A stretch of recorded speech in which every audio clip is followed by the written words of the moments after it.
The Lord, in all his wisdom, thinks it's best to terminate ties with the few remaining allies in this region. He never used to be this bitter.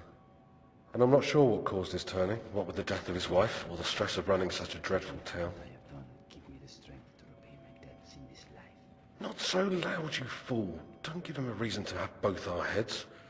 Speaking of Avamore has reminded me of something very important. Whispers from crows have told us about one of Madas's descendants, who now calls a small hamlet called Tabandra home. Normal Brethans can wield Madas's armor, but none are able to incite the runes placed within them to harness the potential. The same potential that Mados made use of when stemming the Orsma incursion, and where he pulled that miracle at Grey Belmore. Some have also said the armor carries the will of Mara within it too, although I question the integrity of those claims. And hurry.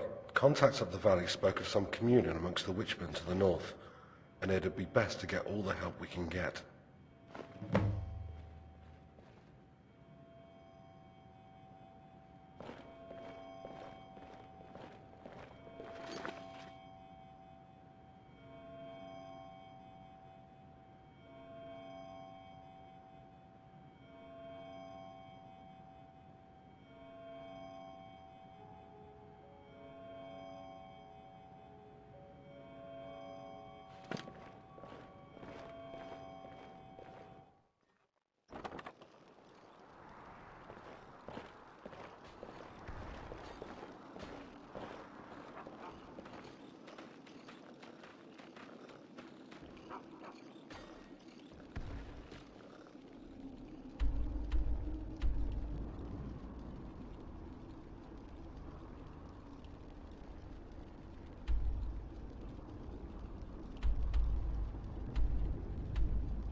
Impressive.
Be on your way.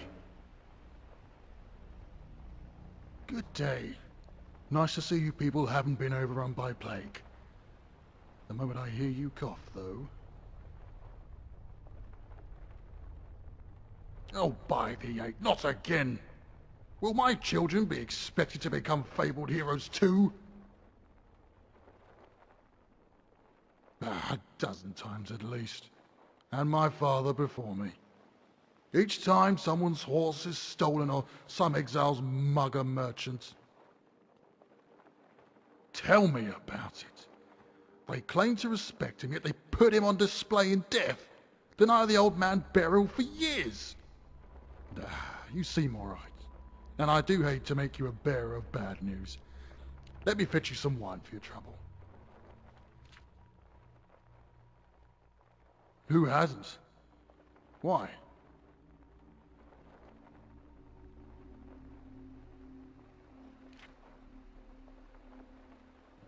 Magic? That actually sounds worthy of Rados. You know what? You're right. Last thing I want is to go down in history as Rados, twice as tall and twice as yellow as any. I'm in, friend. Lead the way.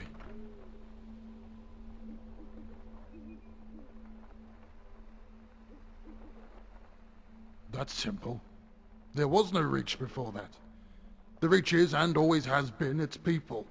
And the Reachmen haven't had a calm night in centuries. Orcs, Witchmen, Nords, Bretons. And it's not like the Bretons themselves get along. You wish. There's a bleeding mess of a kingdom next to ours called Wayrest. And some 14 years ago we went to war with it. King Uta, also called the Owl. Nay, his cheeks. Well, Uta had some beautiful daughters, you see, each one from a different queen. And King Sigmund was quite fond of one of them, something Uta wasn't too fond of himself. In the span of 2 weeks, more than 1,000 men were dead on both sides. Such was the war over a princess's canny. Not when she's 9 years of age. Damn near cost his majesty his head. During one of his visits, Uta had Sigmund taken prisoner, and his retainers banished from the kingdom. Aye, some weeks later. Small wonder he wanted to see Wayrest go up in flames after such humiliation. I was levied 3 days after, and a week later, the army was well on the move towards Wayrest. Must have looked weird back in Evermore. Couldn't do it before, so many of his own men were slaughtered, it seems. Funny thing is, I've always hoped to visit the city of Wayrest as a child. Now I'm partly to blame that I never will. Nasty is the word that comes to mind. We were outnumbering them 6 to 1, but the skirmishes were so fierce. Our Venturiers had set the countryside ablaze with their spells. Those were windy months, so by the time my unit had reached the city of Wayrest, the smoke was everywhere. And let me tell you, war is hard enough even when you can breathe. Nothing good. The trade had stopped, the crime ran rampant, and in the following years not a corner remained in the entire realm that wasn't raided and sacked. Today one of the base's largest cities is not even worth conquering anymore, and half our military has to guard the border against those who blame Evermore. That's no wonder. It was broken up by the hand-picked squad of scouts. They crossed the border wearing burlap robes and posing for pilgrims. One of them, a devout priest of Mara running an orphanage, paid some guards off to see the molester king and spit in his face. Made quite a scene, you can imagine. He also passed Sigmund a scroll of recall with a mark already placed in the woods nearby. Not a single drop of bloodshed. Well, it wasn't me who told you this, but a certain scout commander from Arnima kind of came up with the whole plan. Wasn't me who told you, friend.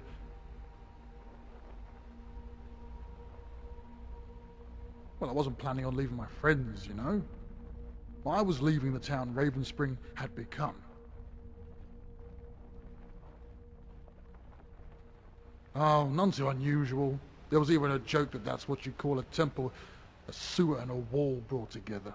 However, there was a real sense of community. We were proud like the Reachmen should be. We're older than the 3 empires combined. Most of the world doesn't know we exist, and the Bretons want to believe we don't. Back then, Mortarvane seemed like the finest lord the place had ever seen. Strict but fair, blunt but honest, a terrific swordsman on top of that. Well, the siege of Ravenspring had changed it all. Those 2 months broke some in ways healers could do nothing about. The hero's death, the doom of Grey Belmore, the bodies mounted on the pikes. My father couldn't handle Rados' demise. Took to the bottle, and in the following years there wasn't much left of him. And Mortarvane had lost his wife. That alone had made a man once called Maid of Iron fearful for his life, secretive and cruel. And soon he had the bodies on the pikes make a return. This new Morsefane could have been made of iron, all right. So many he had put to death with it. Anyone could be accused of treason and put to death, neither painless nor swift. So the people were afraid of gathering or even talking too loud. We felt like we were living on borrowed time. No one dared speak up against the Lord, but by that time he was so severely paranoid he needed an excuse rather than a reason. And all of it under the watchful dead eye of old Rados, hoisted like a deer carcass. It was sickening. So I left. Simple as that. Some would say I should have tried to be the big damn hero Jack has had a plan already, no doubt, but it's the soul of the town that was gone, and bringing that back is no task for a blade. And that's the end of my story so far. As always to you foreigners. All right then.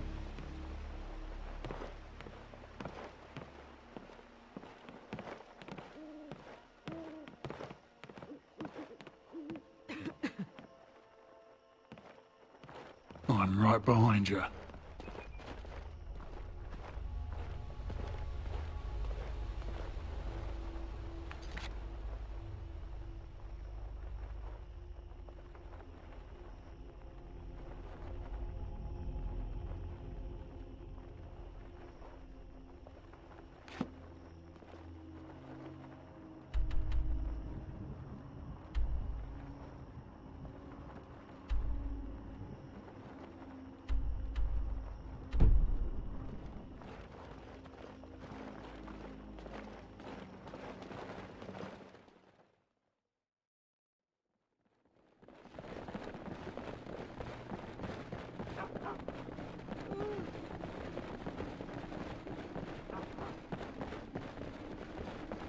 It wasn't called Arnimo back when I left. Some might disagree, but I appreciate the name change. This way, the Raven Spring I knew has remained unsoiled.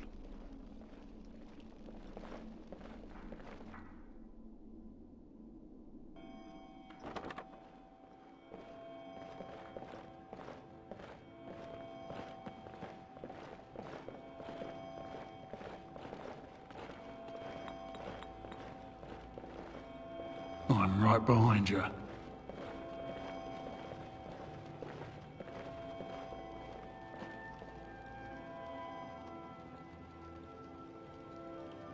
Excellent. The man seems to be a tad shorter than his grandfather, but still boasts his impressive build. Have some gold for your efforts, friend.